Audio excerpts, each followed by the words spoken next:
우리 이번 주 월요일부터 이제 사도행전 말씀으로 우리가 1장부터 시작해서 오늘은 이제 3장 말씀을 쭉 연결해서 강해 설교를 또 부목사님들과 제가 함께 이렇게 진행을 하고 있습니다.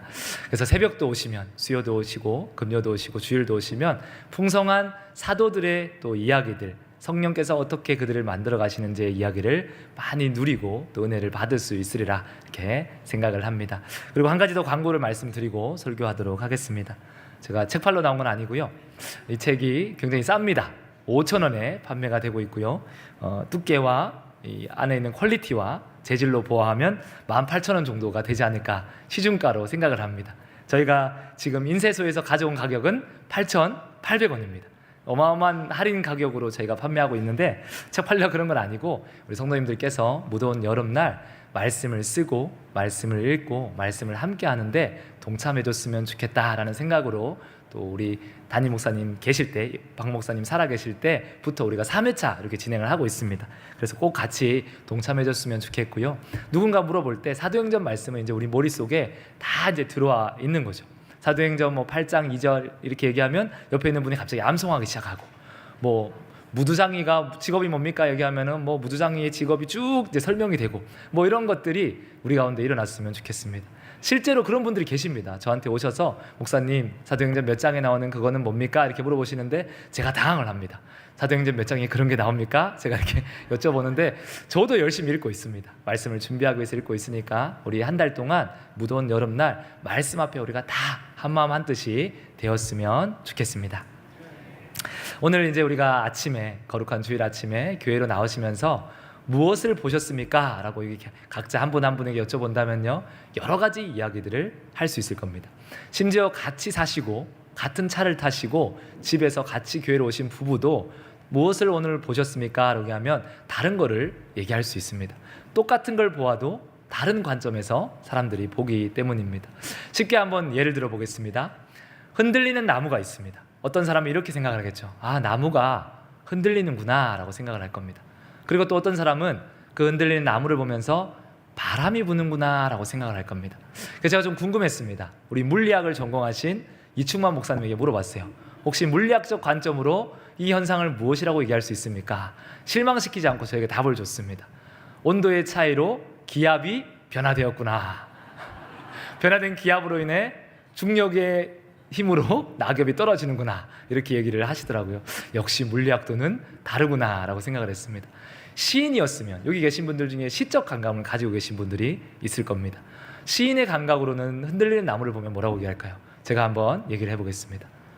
지금 흔들리는 것이 나무인가 나인가 모르겠다. 감사합니다. 했잖아요. 일부 성가대에서는 비웃으시더라고요. 흥 이런 표정으로 웃으셨습니다. 그런 여러 가지 내가 어떤 감성과 관점을 가지고 있냐에 따라 하나의 현상을 다르게 볼 겁니다. 직업에 따라서 사람을 보는 눈도 다르겠죠. 의사, 한의사 이런 직종을 가진 사람들은 사람의 안색을 보면서 이렇게 볼 겁니다. 건강에 문제가 있나 보다 이렇게 살필 겁니다. 장사꾼은 어떤 마음일까요? 이 사람이 조금만 얘기를 잘하면 사겠구나, 비싸게 살 사람이다 이런 마음이 있겠죠. 사기꾼은 이렇게 생각할 겁니다. 내가 이 사람한테 사기를 칠 수 있겠구나. 그리고 또 거지들은 이 사람이 나에게 밥을 사줄 사람인가 아닌가 이런 것들을 볼 수 있을 겁니다. 여성분들이 여성을 볼 때 무엇을 먼저 보나요? 제가 한번 여쭤봤습니다. 여성분들에게 브랜드를 본다라고 합니다. 이분이 어떤 옷을 입었고 어떤 가방을 들었는지 한눈에 보면 아신대요. 대단하다, 능력자들이다 이런 생각을 했습니다. 남자들은 남자를 볼 때 뭘 본지는 잘 모르겠습니다. 여러 가지가 있겠지만 어쨌든 내가 어떤 직업을 가지고 어떤 생각을 가지냐에 따라 똑같은 걸 보는데 다른 걸 보더라라고 말씀을 드리고 싶었습니다. 우리는 그리스도인입니다. 우리가 이 세상을 살아가면서 그러면 우리는 무엇을 보는 사람이어야 할까? 오늘 예배를 마치시고 저 예배당 문을 열고 나가셔서 세상을 보실 때 저와 여러분의 이 시선이 조금 바뀔 수 있기를 간절히 소망합니다. 이제 말씀을 보면요, 사도행전 2장을 보면 성령의 강력히 임재하는 역사를 우리가 봅니다. 성령이 불같이 그들의 머리 위에 임했고 각 사람마다 방언하기 시작하고 그들에게 놀라운 일들을 경험하게 됩니다. 그 성령이 그 안에 내주하기 시작하니까 무엇이 변했냐면요, 그들이 지금까지 바라보았던 세계관이 달라졌습니다. 지금까지 바라보았던 가치가 달라지기 시작했습니다. 무엇이 달라졌는지를 오늘 말씀을 찾으시면서 함께 살펴볼 수 있기를 원합니다. 사도행전 3장 1절입니다. 이 말씀을 보면서요, 무엇이 달라졌을까 한번 고민해 보셨으면 좋겠습니다. 함께 읽겠습니다. 제9시 기도 시간에 베드로와 요한이 성전에 올라갈새 성령이 그들에게 강력하게 임하였고 무엇이 달라졌을까요? 아마 성경 퀴즈에 나올지도 모르겠습니다. 무엇이 달라졌나? 처음에 이런 생각을 할 수도 있습니다. 9시 기도 시간에 사도들이 기도하러 가는구나. 예수님이 그렇게 기도하라고 말씀할 때는 졸고 있더니 저들이 드디어 성령이 임하니 기도하는 자가 되었구나 라고 생각할 수 있지만, 사실 제9시 그리고 또 6시 이렇게 하루에 시간을 정해서 기도하는 건 유대인들의 습관이었습니다. 그들이 하루에 3번 시간을 정해서 그 시간에 정확하게 성전에 올라가 기도하는 것은 그 유대인들이 모두 하고 있는 관행이었습니다. 이것은 예수님께 있을 때도 그들이 하고 있던 거였고요, 성령이 임하기 전에도 그들이 함께 하고 있던 겁니다. 그러면 무엇이 달라졌는가? 저는 오늘 여기에 주목했습니다. 함께 가고 있는 구성원에 주목을 해보았습니다. 누가 함께 성전으로 올라가고 있죠? 베드로와 요한이 올라가고 있습니다. 또 이렇게 생각할 수 있을 겁니다. 우리 성도님들은 베드로와 요한, 야고보는 원래 한 세트 아닙니까? 라고 생각할 수 있어요. 왜냐하면 예수님이 특별한 일이 있으실 때, 특별한 기적을 보이실 때 자주 부르신 제자들이 베드로, 야고보, 요한입니다. 부르셔서 너희만 따라오라 라고 하시고 나사로를 살리시고 변화산에도 올라가시고 이런 여러 가지 기적을 보이셨습니다. 그러니까 둘이 함께 있는 것은 이상하지 않습니다 라고 생각할 수 있지만, 그것은 예수님이 있을 때의 이야기입니다. 지금은 예수님이 그들의 중심도 아니고 그들이 사역 내내 무엇을 했는지를 우리가 보면요, 지금 베드로와 야고보가 함께 걷는 것이 이거야말로 기적이다 라고 얘기할 수 있을 겁니다. 마가복음 10장 37절입니다. 이전에 예수님께서 함께 공생의 사역을 하실 때 야고보와 요한이 욕심을 냅니다. 그래서 예수님을 찾아와서 이렇게 얘기합니다. 함께 읽겠습니다. 여짜오되 주의 영광 중에서 우리를 하나는 주의 우편에 하나는 좌편에 앉게 하여 주옵소서. 선수를 친 거죠. 제자들보다 먼저 가서 예수님이 뭔가 영광을 받으실 것 같으니까 야고보와 요한과 다른 말씀에 보면 엄마를 대동해서 갑니다. 엄마 찬스를 써서 엄마가 먼저 얘기했을 겁니다. 주님, 할 말이 있습니다.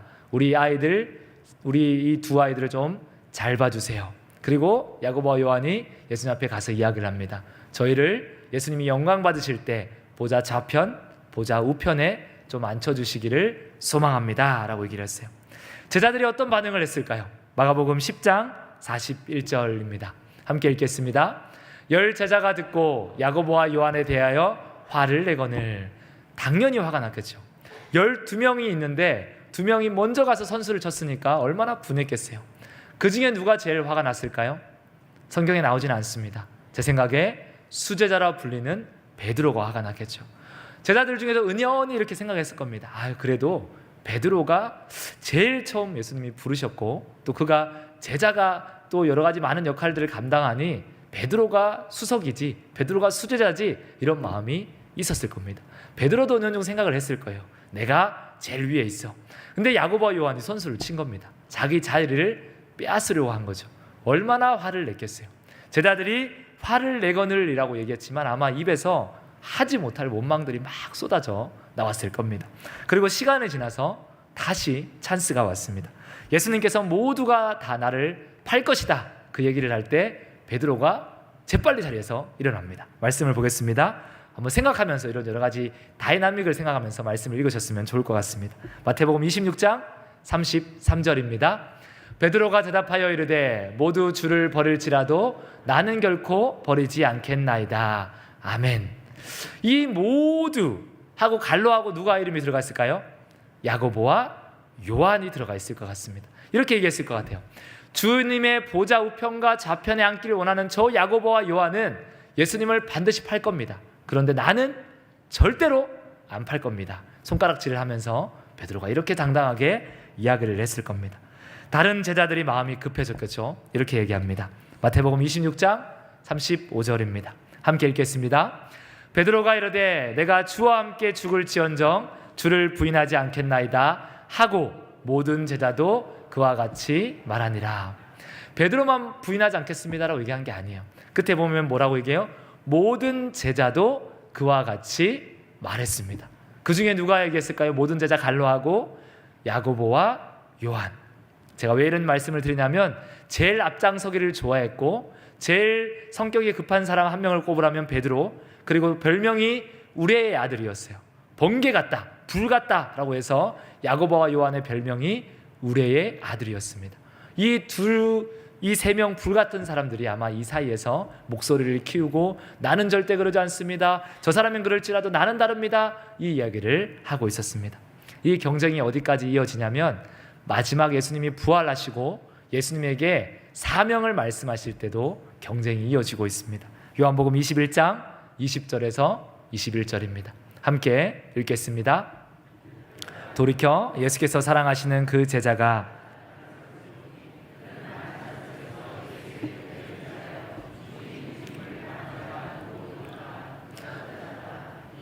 베드로가 그를 보고 예수께 여짜오되 주님, 이 사람은 어찌 되겠사옵나이까? 아멘. 아주 마지막 중간에 중요한 순간이죠.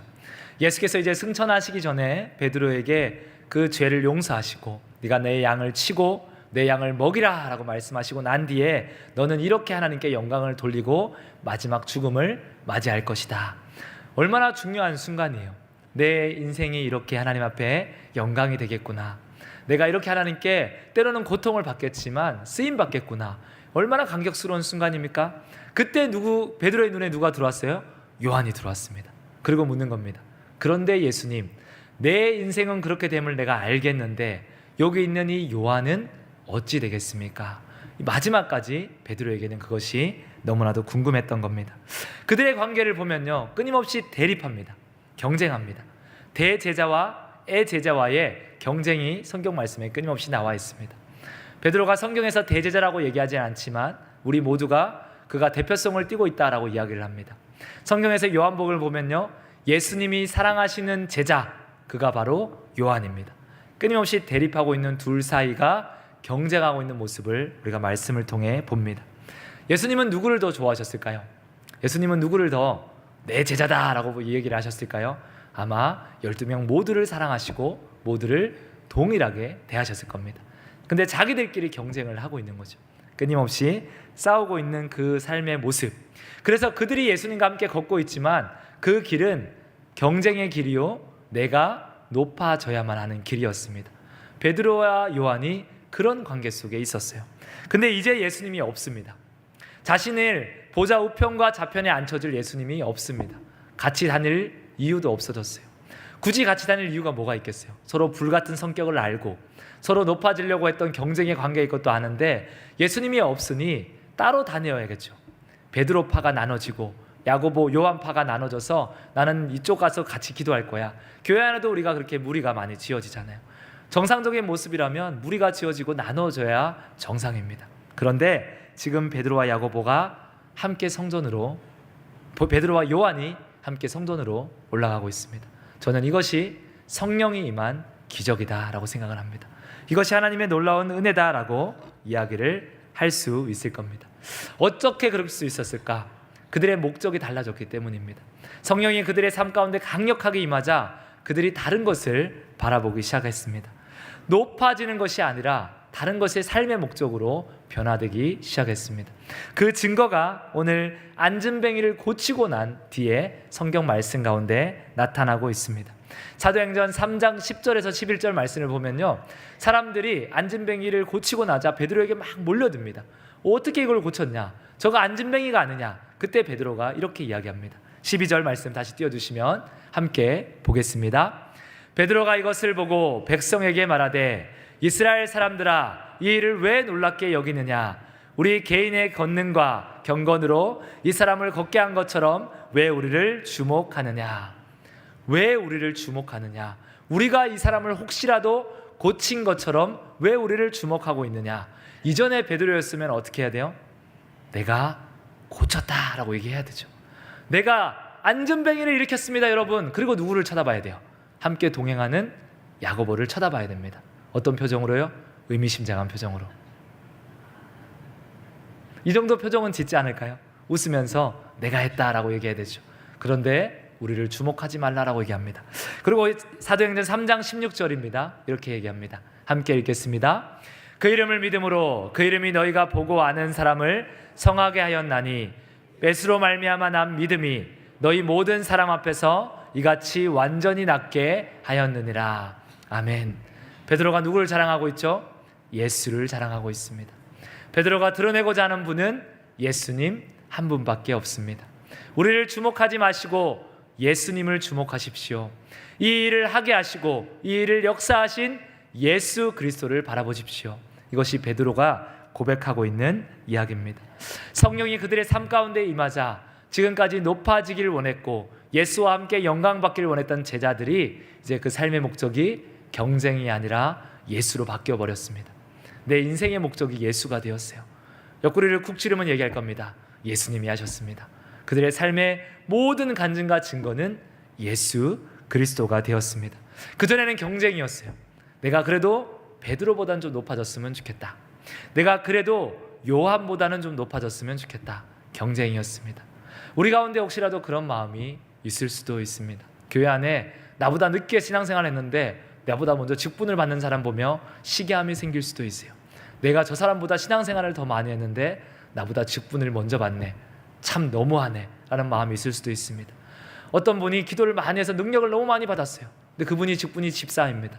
아니 집사밖에 안 되는데 방언도 하고 성령의 능력도 임하고 참 너무하네. 이런 마음이 우리 가운데 있을 수 있습니다. 은연중 능력이 많고 뭔가 주목받고 특출한 사람이 있으면 그 사람 때문에 경쟁심이 생기고 시험에 들기도 하고 때로는 그 사람이 미워지기도 합니다. 아우 저 사람이 없었으면 좋겠어. 저 사람이 좀 나대지 않았으면 좋겠어. 그런 마음이 우리 가운데도 있을 수도 있을 겁니다. 베드로가 그랬을 거고요. 요한이 그랬을 겁니다. 저 베드로만 아니면 내가 당당히 수제자인데 저 요한만 아니면 내 위로 더 이상 올라갈 사람도 없을 텐데 그들이 그런 마음이 있었습니다. 그런 경쟁의 마음이 있었어요. 근데 목적이 예수로 바뀌니까 어떻게 됐어요? 베드로가 열심히 일하면 요한이 뭐라고 얘기했을까요? 안전뱅이를 일으키는 베드로를 보면서 요한이 무슨 얘기를 했을까요? 하나님께 영광 얘기했겠죠. 요한이 놀라운 일들을 감당할 때 베드로가 요한을 보면서 뭐라고 얘기했을까요? 하나님께 영광이라고 얘기했을 겁니다. 원수 같은 그들이 무엇이 되었어요? 동력자가 되었어요. 너가 잘하면 내가 낮아지고 못하는 것이 아니라 그가 잘하니 우리 하나님께 영광이 되는 겁니다. 그가 높아지니 우리 하나님께 영광이 되는 겁니다. 그들의 관계가 더 이상 원수가 아닌 친구요 동력자가 된 겁니다. 우리 교회에 누군가가 하나님께 놀라운 은혜를 받아서 하나님께 쓰임 받으면 나는 놔두고 하나님 저 인간을 쓰십니까? 아닙니다. 하나님 저 권사님, 저 장로님, 저 집사님을 통해 우리 하나님이 영광 받으시니 우리 송천교회를 사용하시니 하나님 감사합니다. 이것이 우리 믿음의 고백이 되었으면 좋겠습니다. 찬송가 436장이 오늘 헌금 찬양입니다. 나 이제 주님의 새 생명 얻은 몸 3절 가사를 보시면요 이렇게 고백하고 있습니다. 우리 같이 한번 찬양 함께 고백했으면 좋겠습니다.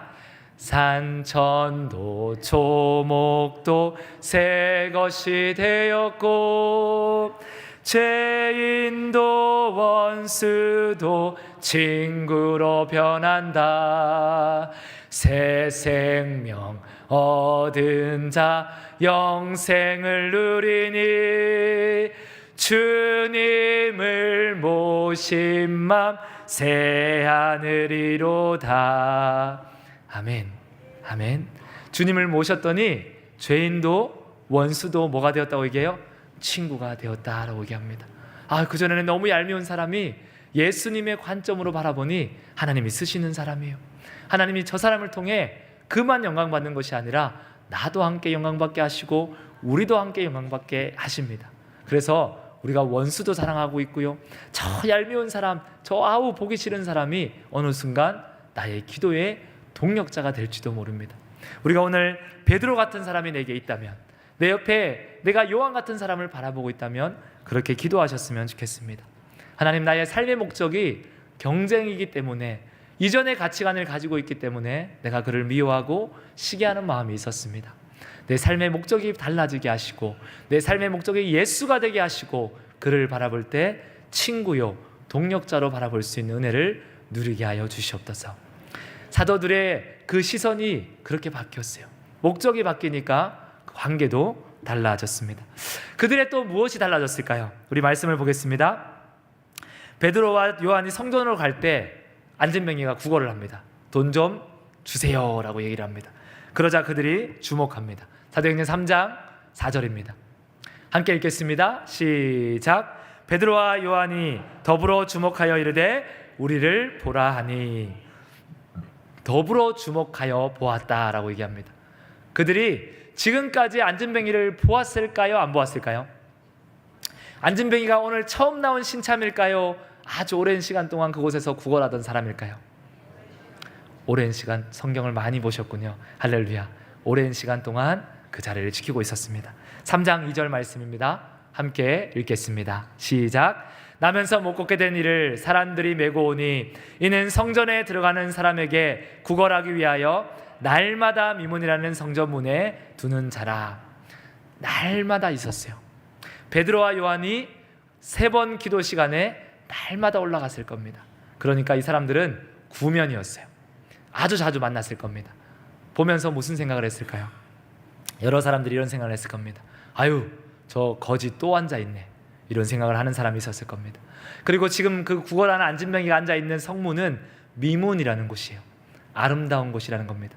성전으로 들어가는 가장 아름다운 문이 이 안진뱅이가 앉아있고 사람들이 왕래하고 출입하는 문이었어요.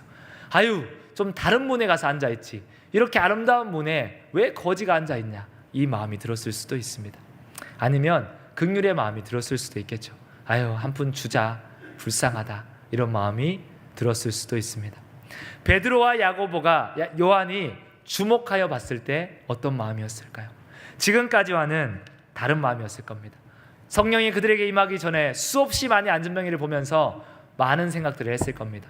긍휼의 마음도 있었을 거고요, 귀찮은 마음도 있었을 거고요, 성전 앞에서는 안 했으면 좋겠다라는 불편한 마음도 있었을 겁니다. 그러나 그들은 이제 무엇을 바라보고 있냐면 그의 영혼을 바라보고 있습니다. 생각이 달라지고 목적이 달라지자 사람을 바라보는 관점이 달라지기 시작했습니다. 그 이전에는 아유, 돈 조금 주면 되겠지, 이 정도 필요를 채워주면 되겠지였다면 이제 그 사람의 깊이 있는 그 필요를 바라보기 시작했습니다. 영혼의 필요를 바라보기 시작했습니다. 이 사람에게 진짜 필요한 것이 무엇인가, 내가 이 사람에게 무엇을 해줄 수 있는가를 고민하기 시작했다라는 사실입니다. 우리가 세상을 살아가면서 사람을 만날 때 두 종류의 사람으로 생각을 합니다. 세상 사람들은 첫 번째는 이 사람이 내게 필요한가라고 생각합니다. 아, 이 사람이 나의 도움이 되는가, 내가 인생을 살아가는데 뭔가 나에게 좀 도와줄 수 있는 사람인가라는 생각을 합니다. 그러면 관계를 맺어야겠죠. 두 번째는 이 사람이 과연 나에게 필요한 사람인가의 결정을 통해 필요하지 않는 사람인 겁니다. 늘 얻어먹기나 하고 늘 내가 도와주기나 해야 되고 늘 만나면 불편하고 귀찮고, 그러면 세상용어로 우리가 손절을 하죠. 아, 이 사람은 내가 더 이상 관계를 맺으면 안 되겠다. 그리스도인 우리는 뭐 어디까지 가야 할까요? 우리는 하나를 더 고민해야 합니다. 필요한 사람, 필요하지 않은 사람. 세 번째는 뭐예요? 우리가 필요를 채워줄 수 있는 사람. 나의 필요가 아닙니다. 그의 필요를 채워줄 수 있는 사람입니다. 베드로와 요한이 지금 그것을 본 겁니다. 아, 저 영혼에 지금 은과 금이 필요한 것이 아니라 정말로 필요한 것이 있구나. 우리의 시선이 그와 같았으면 좋겠습니다. 우리의 삶의 고백이 그와 같기를 간절히 소망합니다. 성령이 우리 안에 임하니 우리의 관점이 달라지자 인생의 목적이 달라지기 시작했고 사람을 보는 관점이 달라지기 시작했습니다. 그러면 저와 여러분이 세상에 나가서 미용실에서 머리를 할 때 무슨 생각을 해야 돼요? 이 사람에게 무엇이 필요할까? 예수를 믿는 분일까? 안 믿는 분일까? 내가 이 사람을 어떻게 전도할 수 있을까? 저기 해피존 가서 때를 미시다가도 때밀이를 보면서 저 영혼은 과연 어떤 어려움이 있을까?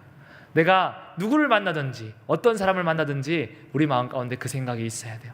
이 사람이 나에게 필요할까? 아유, 이 사람이 참 좋은 옷을 입었네, 이 사람이 참 좋은 차를 타고 다니네, 좀 도움이 되겠네, 이런 생각 말고요, 예수의 시선으로 영혼의 필요를 바라볼 수 있는 저와 여러분이 되었으면 좋겠습니다. 말은 이렇게 하지만 목사인 저도 전도를 참 못합니다.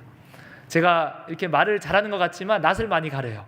친해지면 말을 잘하는데 낯선 사람들한테 말하는 걸 되게 힘들어합니다. 저 단골 미용실이 있거든요. 입이 떨어지질 않습니다. 이 남자가 얘기를 하는데 직업이 뭐예요? 제가 겨우 얘기했습니다. 제가 이렇게 목사입니다 라고 얘기를 했습니다. 그래서 소심하게 물어봤어요. 교회 다니세요? 이렇게 물어본 적이 있습니다. 참 어렵더라고요. 근데 마음은 그렇게 품으셨으면 좋겠습니다. 어디를 가다가 그 마음이 품으면 하나님께서 강력하게 주시는 마음이 감동이 올 때가 있더라고요. 오늘은 내가 반드시 이분에게 얘기를 해봐야겠다. 제가 우연히 길을 가다가 말을 건넨 분도 있습니다. 이 소심한 제가 혹시 뭔가 이분에게 말을 걸어야 될 것 같으라는 감동을 주실 때가 있습니다. 우리가 이 마음이 있을 때, 예수의 시선으로 세상을 바라보고 사람을 볼 때 하나님께서 우리에게 주시는 그 타이밍을 놓치지 않기를 간절히 소망합니다. 그렇게 주목하여 보라 하니까 안전병기가 신이 났어요. 이제 와, 뭘 주나 보다. 내가 구걸한 게 의미가 있나 보다. 근데 베드로가 무슨 얘기를 해요? 은과 금이 내게 없다라고 얘기하죠. 얼마나 기분 나쁜 얘기예요. 우리가 한번 해보세요. 욕 들어먹을지도 모릅니다. 우리 예수 이름 준다고 이렇게 따라하다가는 혼날지도 몰라요. 구걸하시는 분에게 가서 저를 보십시오. 제가 지갑에 돈이 하나도 없습니다. 이렇게 얘기한다면 그 다음 말도 기다리지 않고 아마 저주의 말을 들을지도 몰라요. 실망을 했을 겁니다. 아무것도 없는데 나를 도대체 왜 보라고 했냐? 나에게 도대체 무엇을 줄 수 있길래 당신들이 이 귀찮게 나를 하냐? 이런 마음이 들었을 겁니다. 그런데 이 아무것도 없이 실망하는 마음은 제자들의 이전의 모습이기도 합니다. 이 안진뱅이가 지금 바라보고 있는 이 모습이 제자들이 성령이 임하기 전의 모습이기도 한다라는 겁니다.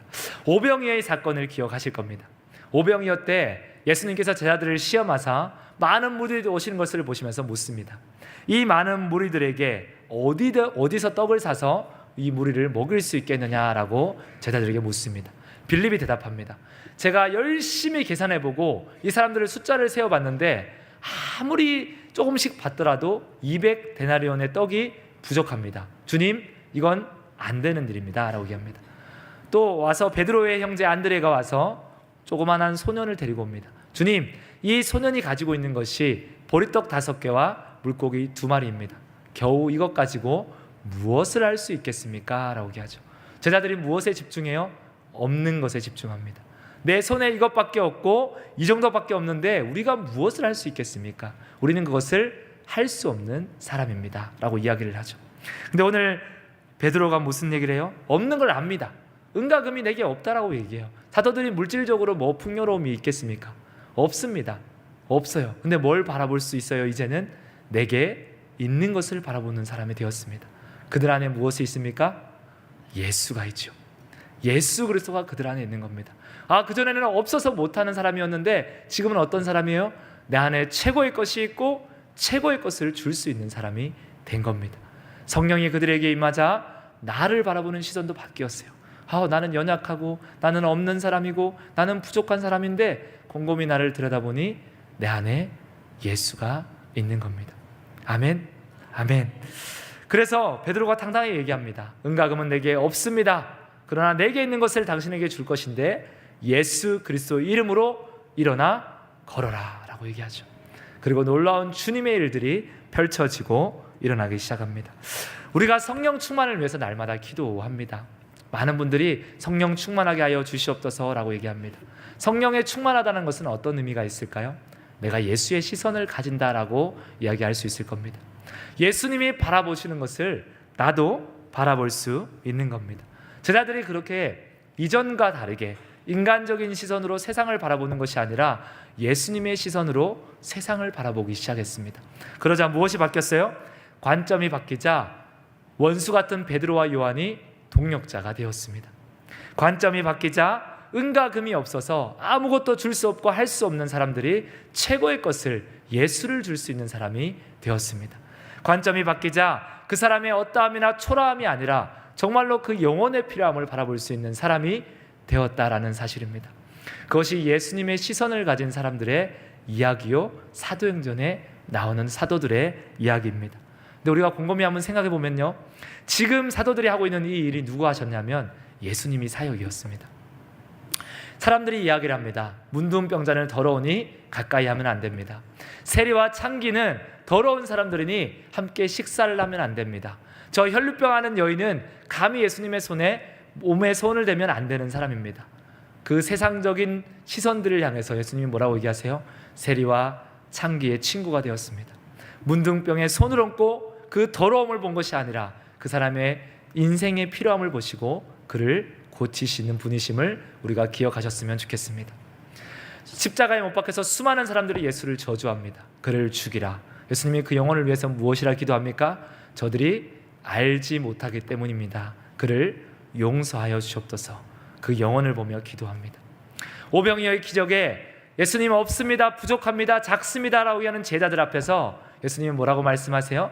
풍족하게 나눌 수 있는 분이 우리 예수 그리스도십니다. 오늘 말씀을 보면 제자들이 그걸 하고 있는 겁니다. 예수님의 시선을 가지기 시작하자 예수님을 닮아가기 시작했고 예수님의 사역을 그들이 기쁨으로 감당하기 시작했습니다. 오늘 사랑하는 송천교회 귀한 성도님들은 무엇을 보고 살아가고 계십니까? 이제 무엇을 보기를 원하십니까? 우리 VR이라는 증강 형식을 아시나요? 이렇게 쓰시면 내가 보지 못하는 새로운 세계가 너무 저게 시대가 좀 역행하시는군요. 제가 시대 역행하는 얘기를 했습니다. 안경을 다 아시죠? 제가 쓰고 있는 겁니다. 제가 이런 권면을 드리고 싶습니다. 오늘 사랑하는 성도님들이 저도 안경을 쓰고 있지만 제가 안경 벗으면 잘 안 벗는데 너무 잘생겼다 해가지고 제가 잘 안 벗습니다. 이 안경이 이제 예수라는 안경입니다. 우리가 이 안경을 오늘 예배를 마치시고 다 쓰고 나가셨으면 좋겠습니다. 그래서 지금까지 내가 바라보았던 세상과 세계관이 아니라 또 다른 세계관, 사람을 보니 그들의 영혼의 필요가 보이기 시작하고 내 인생을 보니 지금까지 목적이 내가 경쟁이고 높아짐이었음을 깨닫게 하시고 내 인생의 목표를 예수로 바꾸시고 그리고 나를 보니 없는 것이 보이는 것이 아니라 우리 함께 따라해 볼까요? 내 안에 예수 있다. 아멘. 예수 있음이 보여지기를 간절히 소망합니다. 그러면 세상에 내가 부족함이 없어요. 나눠주지 못할 게 없습니다. 기꺼이 나눌 수도 있고요, 기꺼이 섬길 수도 있고 더 가지지 못해도 아쉬움이 없는 건 내 안에 예수가 있기 때문입니다. 우리 그렇게 예수님이라는 안경을 쓰시고 예수 따라장이가 되어서 우리 송천교회 모든 성도님들이 이렇게 소문났으면 좋겠습니다. 조교회 성도님들을 보니까 예수님이 떠올라. 예수님이 살아계시면 저런 모습이었을 것 같아요. 우리 그렇게 기도하고 그리스도인으로 합당한 삶을 살아가는 귀한 성도님들 되시기를 간절히 소망합니다. 함께 기도하시겠습니다. 기도합니다. 하나님 아버지,